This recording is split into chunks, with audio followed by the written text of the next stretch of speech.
Surprise for the cheating wife! I usually get home from work before Tina, so I had plenty of time to get ready. Of course, once I was ready, I had some time to kill until she got home.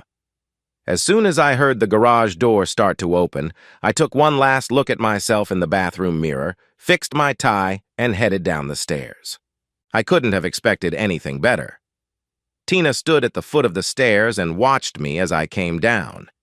She examined the suit and tie and said, "I didn't know we were going out tonight." "And we're not. If we're not going anywhere, why are you dressed up?" "Because I'm going on a date." "What's going on here, Billy?" "I'm on a date. I'd love to chat, but I'm running late. I don't know what time I'll be home, so don't wait up for me." "You have a date? With who?" By then, I was at the front door, and as I opened it, I heard it. "Just a minute, William. We gotta I stepped out and closed the door before I heard the rest of what she said. Fortunately, the Silverado truck with the extended cab didn't fit in the garage, which shortened the time in which she could get to me. Also, I guess the shock of what was happening took her by surprise, and she slowed down a bit since I was already in the car with the engine running when she jumped out the door, screaming, "Billy, get your ass back here!" I just smiled as I backed up, turned left, and pointed the truck toward the apartment where my companion lived for the evening. I think it's worth telling a little bit of history. I met Tina Marie Clausen during my senior year at Metro State University. I was majoring in business administration, and the subject was management decision analysis. The class was full, and the only empty seat was next to me. The instructor walked in, followed by a girl who headed toward the only free seat. I know that most people, at least the ones I knew, think that love at first sight is just a figure of speech and no such animal exists, but the first time I saw the girl, I thought, she's the one. I hadn't said a word to her yet, and I was already wondering if I had enough money to buy her an engagement ring. She sat up, looked at me, and said, "Good morning." Right about now, I thought, but before I could respond, Bivens called the class to order. I don't think I heard half of what he said during class because almost all of my attention was on the pretty girl sitting next to me. When the class came out, I found myself right behind the girl, and from Bivens' roll call, I learned that her name was Tina. As I stepped out into the hallway, I patted her on the shoulder to get her attention, and when she turned to me, I said, "Hi, I'm Bill Dalton. I know this is supposed to take place under more romantic circumstances, but I don't want to waste a lot of time. Will you marry me?" She laughed and replied, "I don't know if I will or not yet, but I might accept a date if asked." "Are you free tonight?" "I happen to be. Would you like to have dinner with me this evening?" I guess I wouldn't say no. We found out that we both had classes ending at 11:45 and agreed to meet in the student dining hall for lunch. Over lunch, I learned that the reason I had never seen her on campus before was because she was attending community college, and this was her first semester at Metro. We exchanged information, and I learned that she was an only child, and both of her parents worked. She was studying accounting and wanted to be a financial controller. Her favorite color is blue, and she likes almost all music except rap. She refused to call it music. She learned that I was also an only child and was studying business management to prepare me to take over the family business when my father finally decided to retire. I had no color preference, and I was in agreement with her about rap music. We agreed that I'd pick her up at 6, and then we'd head to afternoon classes. Our date went well, although she made fun of me a lot. Mostly, I suppose, because she didn't take me seriously when I asked about the size of her finger and what she would like as an engagement ring. I asked what she would want out of the wedding and if we needed to wait until we were both out of high school to commit to the bonds of marriage. As I was driving her home, I told her I was being completely serious. "When I first saw you, I knew without a doubt that you were the one I was meant to be with. Face it, fate or karma or whoever is in charge made sure you were in the same class as me and that the only empty chair in the room was next to me. We're meant to be together, and you need to accept that." "You're talking nonsense. We barely know each other." That's why we need to keep dating so you can learn everything you can about me. I've already told my parents that I've met their future daughter-in-law, and they can't wait to meet you. How about having dinner with them this coming Friday? I don't think so. You're moving too fast for me. That's because I know we're made for each other and I want to start our life together soon. You may be sure, but I'm not. And until I get to know you better, I'm not committing to anything. You're cute, and I like that you're getting what you want, but I'm not one to rush things. I want to see what else is out there before I make any big decisions. I hated to hear that, but I knew, just absolutely knew, that we were meant to be together, so I was going to hang in there. Over the next 3 months, probably every third time I asked Tina out, she apologized, but she already had a date scheduled for that day or evening. Christmas vacation was approaching, and I decided to hook up with Tina for the rest of the year. I hadn't lost interest. It was more out of self-preservation. I knew Tina was seeing other guys, but I had never seen her with another guy and didn't want to. I reasoned that if I asked her to go with me to, say, Joe's party, and she said she already had a date for that evening, I could go to the party myself, but she would avoid the party knowing I would be there. Was this an example of fuzzy thinking? No. It was an example of stupid thinking, like she wouldn't go to the party anyway. A college student with a 3.8 GPA, and I'm that stupid? There was a party at my fraternity, and I asked Tina to go with me, and she said she already had a date for that night. I went to the party, and 40 minutes after it started, Tina showed up with Jake Cohorn. It wasn't pleasant to see her under the arm of someone else, but Jake Cohorn? You couldn't find a more disgusting asshole in the whole world. I couldn't take it. I had to leave 5 minutes after they came in. I saw the way Tina looked at me as I left. I decided to just skip all the holiday parties for the rest of the year. But that didn't help either. My Uncle Paul and Aunt Peggy came to visit, and my cousin Rachel was with them. I was talked into taking Rachel to a party at my college house. I didn't want to. I really didn't want to. But how can you resist the pressure your mom, dad, aunt, and uncle put on you? On the way to the party, Rachel asked me why I didn't want to. Are you embarrassed to be seen with me? Good God, no. You're very sexy and you know it. Then I told her how things were. So if she's there, show me her. She doesn't know I'm your cousin, so I'll hang all over you and see if we don't make her jealous. I doubt she'll care one bit. It wouldn't hurt to try. And wouldn't you know it? Not only was Tina at the party, but she was looking right at us when we entered the room. Rachel heard my sharp intake of breath and guessed. Where is she? Right, against the wall in the blue dress. Rachel looked up at me, bestowed a dazzling smile, and squeezed my hand tighter. Ignoring Tina, I introduced Rachel to my fraternity brothers and their companions. About 20 minutes after we arrived, Tina approached us and said, Hi, Bill. Introduce me to your friend. I introduced them to each other, and then Tina took me aback by asking Rachel, Are you trying to steal my man? Rachel laughed and replied, If he was your man, honey, he'd be here with you, not me. Come on, honey, let's go show me around. And she pulled us away from Tina. It was a fun party, and we had a good time. Rachel was getting a lot of attention. A few of my fraternity brothers, knowing my feelings for Tina, asked me if I had a thing for Rachel, and I told them I didn't, and that she was just a companion at the party. In essence, I gave them permission to ask her out. Just before I left, I needed to go to the bathroom, and when I came out, I found Tina waiting for me. You know, I'm serious. What's that? That you're my man. If you had asked me, I would have been at this party with you. I didn't ask you out because the last 3 times I asked you out, you turned me down because you already had a date. I got tired of hearing the rejection, so I stopped asking. I'm sorry, but I need to find a date. And I walked away from her. On the way home, Rachel said, Your fraternity brothers are a bunch of backstabbing assholes. Why? Even though I was your date, they kept hitting on me. They're not assholes. They know how fixated I am on Tina, and they asked if I had something with you, and when I said I didn't, they asked if I'd mind if they tried their luck, and I told them to let them try. I wish I had known that. There are a couple I would have said yes to. I made a U-turn, and she asked what I was doing. Taking you to the party to see if that couple is still there. There, I let her go, went down to the game room, and played pool until she came to get me and said she was ready to go.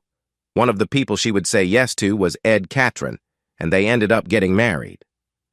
The next morning, I got a call from Tina asking if I would meet her for lunch at the Village Inn. Curiosity made me say yes. When I arrived, she was already there and sitting in a booth. I took the seat across from her, and before I could utter a word, Tina said, "I know what I want to get for Christmas." "What?" "An engagement ring. You once asked me what my ring size was." "I don't know, but when we leave here, we can go to Zales and find out." I hate to look a gift horse in the mouth, but why such a drastic change? I've dated enough guys to be able to compare, and you came out on top. Really? That and the stunt you pulled with your cousin made me think about the possibility of losing you to someone else. How did you know she was my cousin? She told me. She told you? How did that come out? She noticed me casting nervous glances in your direction and thought I was upset to see you with her, so she came up to me and told me not to worry, that she was your cousin and not someone trying to steal my man. Just to be clear, it wasn't my trick. I explained my reluctance to go to the party because I could see her there with a date, and how everyone was pushing me to take Rachel to the party. Whatever. It was effective. And indeed, it was effective. 6 weeks after I graduated, we were married. Tina was still a year away from graduation, and I wanted to wait until she was done, but she didn't want to wait, insisted, and I relented. I wanted a simple civil ceremony, but our parents didn't want to hear about it, so we ended up having a full-blown wedding, and the next 7 years were some of the happiest of my life. Tina and I were still acting like we were on our honeymoon, and then a snake crawled into our garden. His name was Darren Goodman. He had moved to Tina's office from the company's Cleveland office. He decided he needed Tina, so he took over. Maybe it was a 7-year itch, but whatever the case, Tina was receptive to his advances. First it was lunches together, and then it was sitting down for drinks after work. Tina had forgotten that Hal Thomas, one of my fraternity brothers, worked at the same place she did, and since she didn't seem to care whether her co-workers knew what she was doing or not, Hal was able to learn quite a bit about her actions. Hal called me and brought me up to speed on what Tina was up to.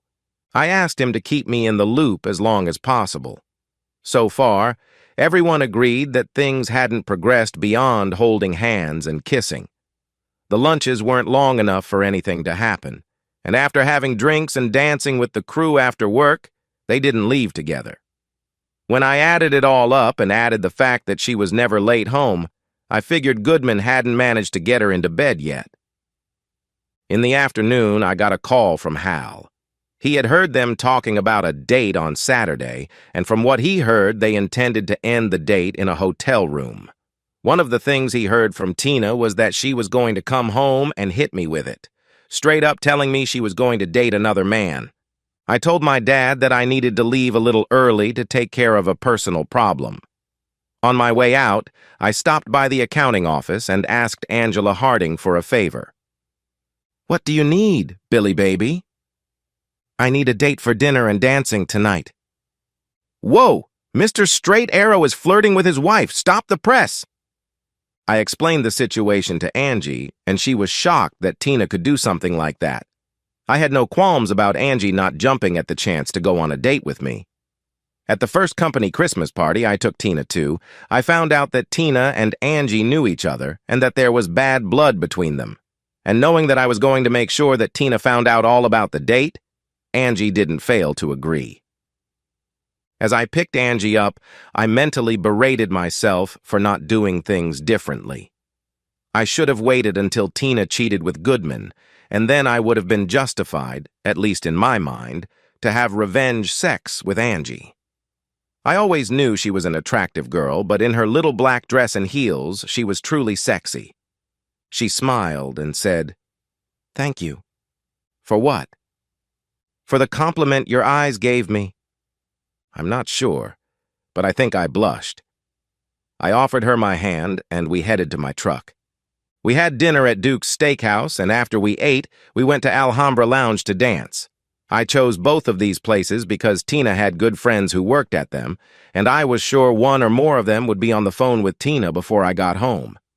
During the slow dances, Angie snuggled up to me and smiled as she pressed her body against mine. She was taking a hell of a lot of pleasure knowing that she was lighting me up and Tina was going to find out about it. It was obvious to me that Angie intended to get me into her bed before the night was over. Not because of my manly charms, but because she would no doubt let Tina know about it. And while Angie was sure she was keeping me locked up, I was just as sure that wasn't going to happen. Did I want it to happen? Yes, I did. But I couldn't cheat on my wife. I walked her to the front door and thanked her for a wonderful time. She grabbed my head and gave me one hot kiss and then invited me in. I think I shocked her when I said no. We both know what would happen if I did, and that's not what this night is about. I told you right away what the deal was, and you agreed to help me pull it off. Don't think for a second that I don't want to come in because we both know that's what I really want. Thank you for helping me. I kissed her cheek, turned, and walked back to my truck. I drove to the Waffle House, drank coffee, and read the paper until 4 and then drove home. I got home at 4:20 in the morning and expected Tina to be asleep in bed when I arrived, but that wasn't the case. She was up, sitting on the couch in the living room reading a book when I walked in. I just smiled at her, walked past her, and went upstairs to our bedroom. I took off my coat and hung it on the coat rack when Tina walked into the room. "I can smell her perfume on you. Who is she?" "I thought at least one of your friends would have called you by now to tell you." "Two have called, but they don't know the fool." "You do know her, Angela Harding." "That pig? You threw your marriage in the trash for that pig?" "Come on, Tina, there's no need to dramatize the situation. Tell me something. How did you feel when I walked out the door? Tell me, Tina, I really want to know." She just stared at me. Her face showed fury, but she somehow kept it in check. "Maybe you've been asking yourself why I'm seeing another woman. Asked yourself why you weren't woman enough for me? Asked yourself how you let me down. What did you do that drove me away from you?" Finally, she got to the point where she couldn't hold back any longer. "How could you? 7 years. 7 years that I thought were very good, and you gave up everything to fool around with that cheating girl." I smiled at her and said, "Keep going. You're already on a roll." What's the matter with you, William? You're treating this like it's some kind of joke." "Well, I find some humor in this situation. Let's see if I've got it right. You're mad that I went on a date with another woman, so angry that you're thinking about divorce. Is that it?" She shook her head in bewilderment at my attitude. "And one more question for you. What makes Angie a cheater?" "Well, yes. What else would you call a woman who dates a married man?" Then another question arises. What would you call a married woman who dates a man who is not her husband? A cheating whore. An unfaithful cheater. Thank you for clearing that question up for me. I wasn't sure what I should call you. Are you saying I'm a cheater? Just calling them what I see them. You asshole! How dare you call me a cheater? Hey, back off. I'm calling you what you just said. A married woman dates a man who is not her husband. You are a married woman and you are dating Darren Goodman. Therefore, you are, in your own words, a cheater.